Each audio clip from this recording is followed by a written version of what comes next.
So, Mr. Batra, given your involvement with key institutions like INSOL, you were its past president, and ILA, what urgent policy reforms do you believe are needed in India's insolvency and restructuring framework to address the current market challenges? First of all, thank you, SSC, for being our media partner for this edition.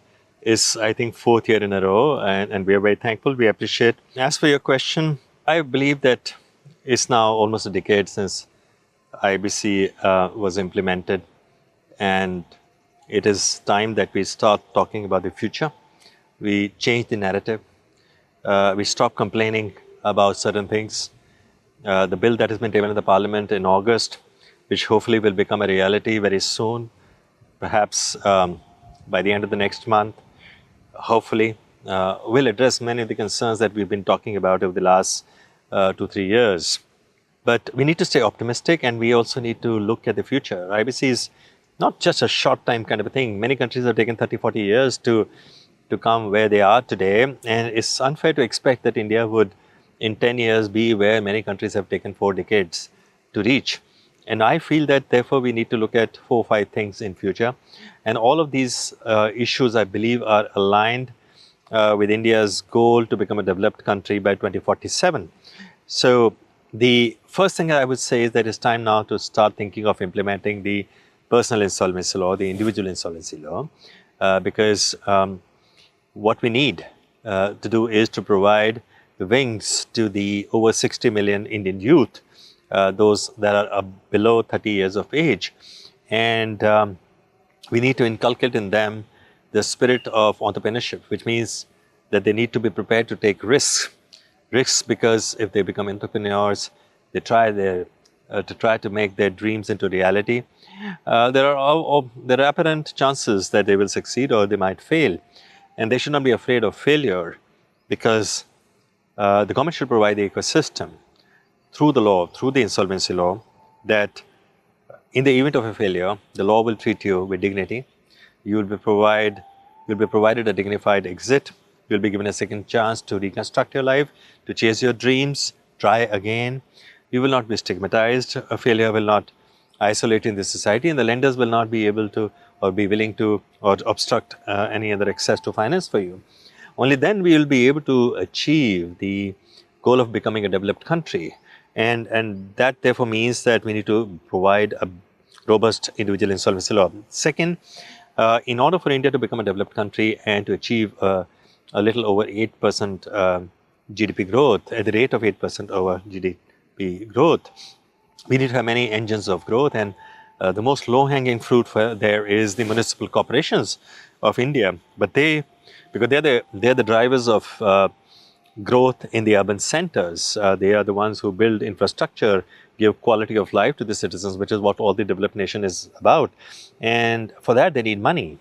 And often they are so dependent on the state governments, which are not able to provide them that kind of money. And therefore, they are not able to serve the needs of the citizenry.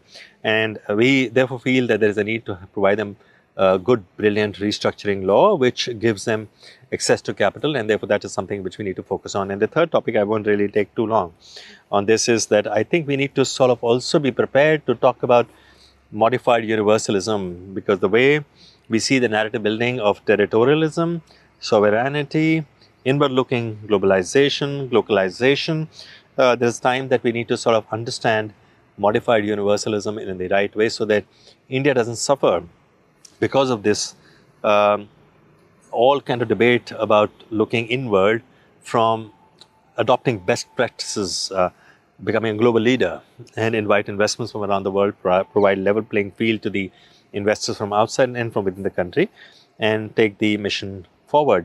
I would stop here, although I could actually go on and talk a lot more about things here. Thank you for the answer, sir. So, picking up from what you just said, how do you see ILA's role in the coming years as India's insolvency framework continues to evolve?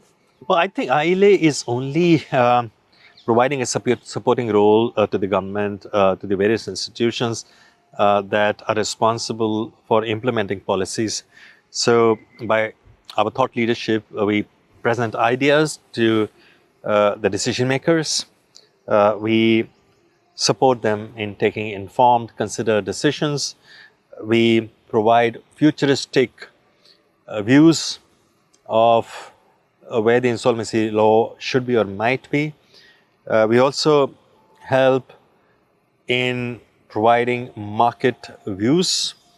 At the end of the day, the law needs to take, any law made needs to be taken the ownership of by the market, and therefore it's important that we have the views of the market players in any decisions that are taken in the policy making process. And also, I think for one of the most important things, which is very dear to my heart personally, is that we, through ILA, provide that kind of transition from the current generation of leadership and people in all fields of society, economy, and everywhere to the younger generation, and prepare the younger generation to be able to handle the responsibilities and leadership of such complex field of economy and law that is insolvency, so that they have the capacity, they have the ability to be able to sort of take over and lead with ability the area of insolvency, be leaders in the insolvency industry, and contribute to the development of the goal that Prime Minister Modi has set, which is Viksit Bharat by 2047. So, which key issues or themes at this year's ILA conference do you believe will have the most impact on the development of insolvency jurisprudence in India?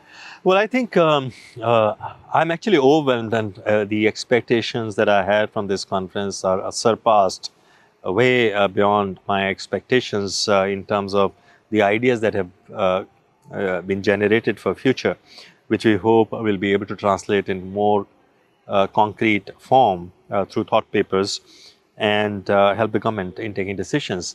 I would identify three. One, good amount of papers on what the consumer insolvency law or the individual insolvency law, at the personal level, or those who do economic activity can be, and that's the low-hanging fruit.